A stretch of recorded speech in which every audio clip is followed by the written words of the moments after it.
of the things that frustrates me the most when I see on, certain groups and social media or whatever, what brand should I have in my business? I'm just sitting there thinking, no, it's just the wrong question, because ultimately you are unique. So who do you want to attract in your business?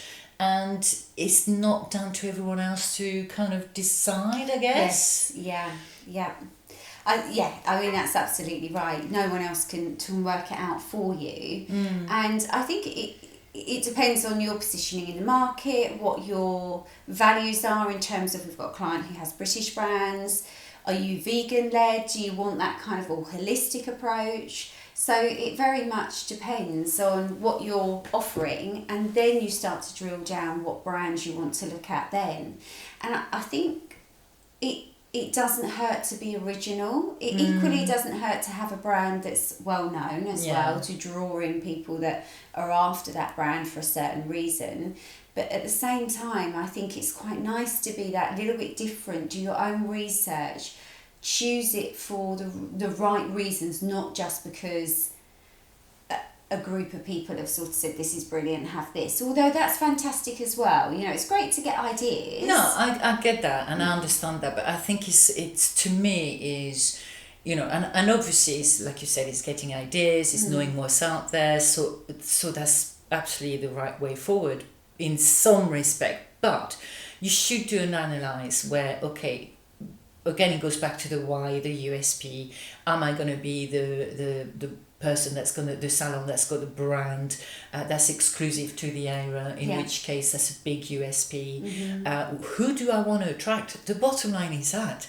Who do I want to attract to my clients? Who do I want in terms of clients? Is it anti-aging, vegan, etc., younger clientele? So it goes back to the marketing of a huge marketing strategy, which is ultimately your branding, your positioning. Who do you want to attract? Because perhaps, we were talking with someone the other day where it might not be the brand that she's absolutely in love with, but somehow the clients love it. Yes. So if it is that, then you're obviously tapping into a really good clientele, because she was very much, this is successful, etc. So that means you're attracting the clients that you want. Then there's nothing to worry about in some respect, isn't it? You don't need to keep adding to it. No, I mean, for me personally, the less the better at the time when I had the clinic, because I didn't want to overload the clients with too many options, really. I knew what I wanted to achieve and what I needed to get to achieve it. So it wasn't necessary to keep on piling on new brands or new launches and so on.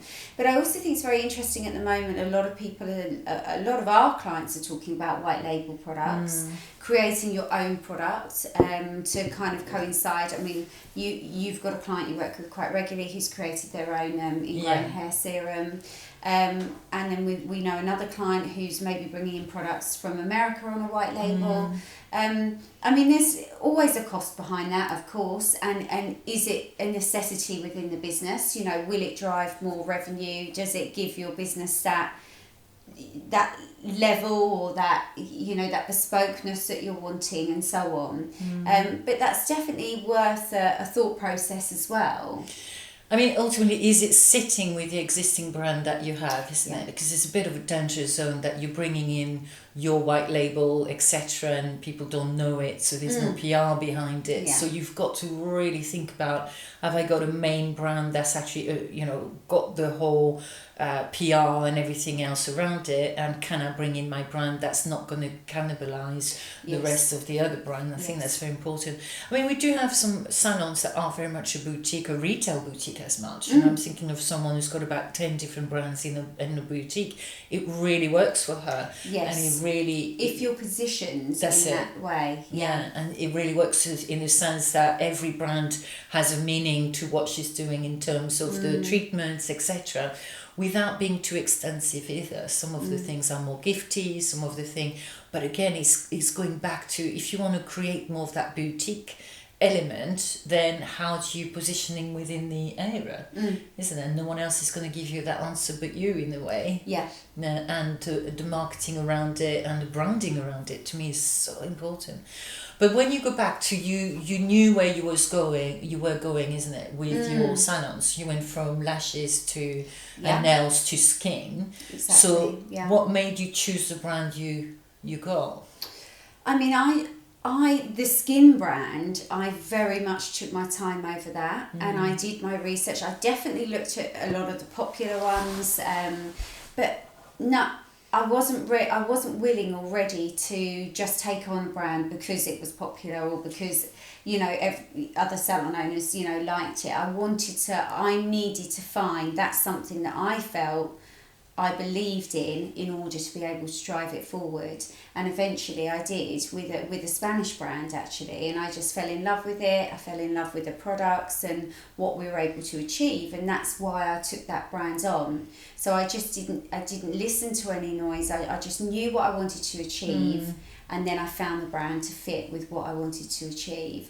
And at the same time, as you'll know, with my lashes, because that's what we originally did, I decided to do my own brand of lashes. I mean, that was purely more on a monetary basis, profit-making basis, that, you know, I could bring in my own branded lashes, which were just as good as any other brand, for a lot less. So the profit margins were much more, and we were doing enough of them to warrant that, because there's always a minimum order quantity and so on.